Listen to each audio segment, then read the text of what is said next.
and welcome to Diplomatic Channel. I am Amarachi Ubani. The international community is slowly wading into the rift going on between Spain and the region of Catalonia. You see, on Friday, the Catalan parliament voted to be independent of Spain, following weeks of back and forth over the issue after Catalonia conducted a referendum on October 1st that Spain did not approve of. Only 43% of people made it to the polls, but according to authorities, nearly 90% of the votes were pro-independence. Since then, the Spanish government has been asking Catalonian leaders to clarify whether they have declared independence.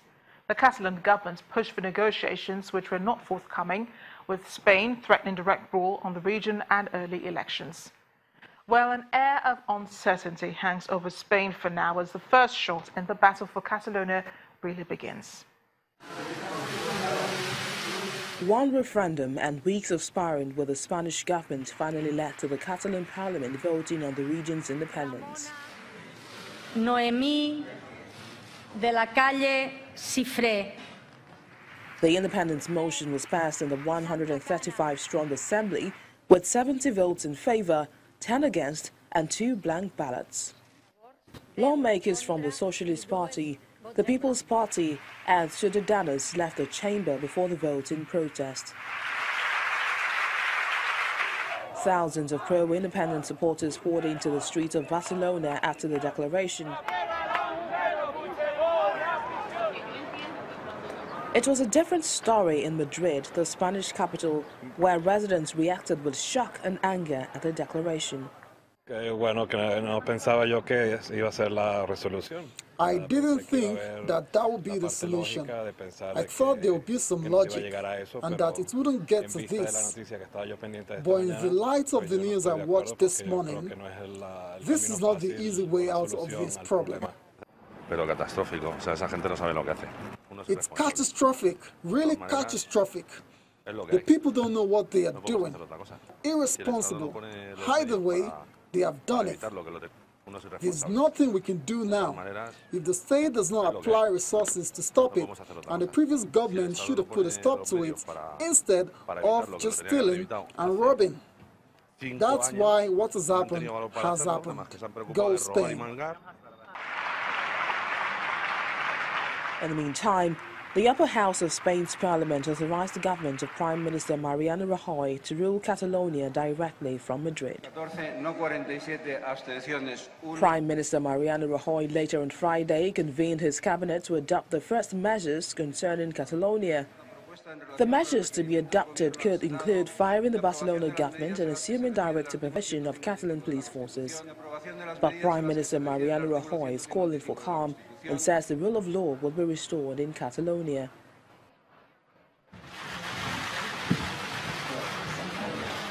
Still on Friday, the Madrid government sacked Catalonia's president and dismissed its parliament. Prime Minister Mariano Rajoy made the announcement during an address to the nation. A new election will be held in Catalonia on December the 21st. De las delegaciones en el extranjero, las conocidas como embajadas, and as well as removing Carles Puigdemont as head of the autonomous region, he also fired the police chief and said central government ministries would take over the Catalan administration. While the European Union has said previously that it would not recognize Catalonia as a state, Colombia and Mexico have declared support for the Spanish government. Colombian President Juan Manuel Santos says the Colombian government has always been with the government of Spain. While Mexico's foreign minister, speaking on behalf of his government, says Mexico will not recognize a unilateral independence of Catalonia from Spain. Several other European countries, including France and Germany and the United States, have also rejected the independence declaration and said they support Rajoy's efforts to preserve Spain's unity.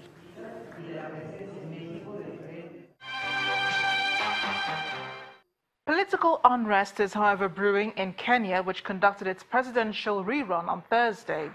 Opposition leader Raila Odinga withdrew from the race a couple of weeks before, and he encouraged supporters not to go out to vote. Many of them stayed home, leaving out 34% of eligible voters not exercising their franchise.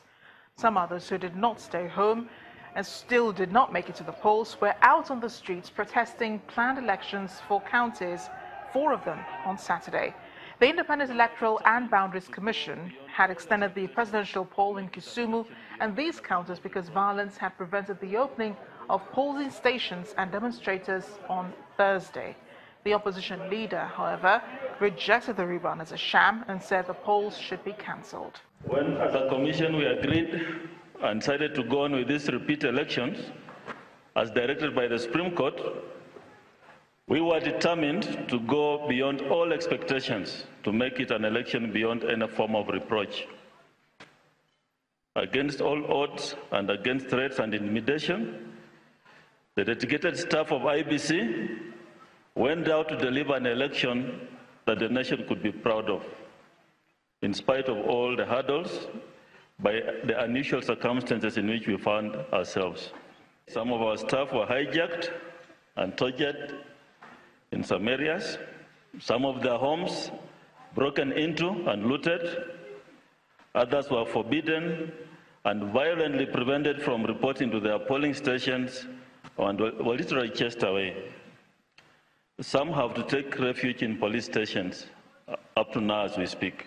When it comes to our staff, the returning officers, polling staff, when their lives are in danger, as a commission, we are deeply concerned.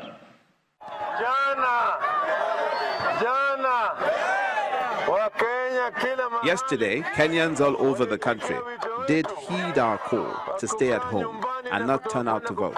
Now I am asking myself, where did the 8 million votes Uhuru got come from? The people who turned out to vote, according to the KIMS kit, were 3,500,000 only. They have resorted to stuffing the ballots.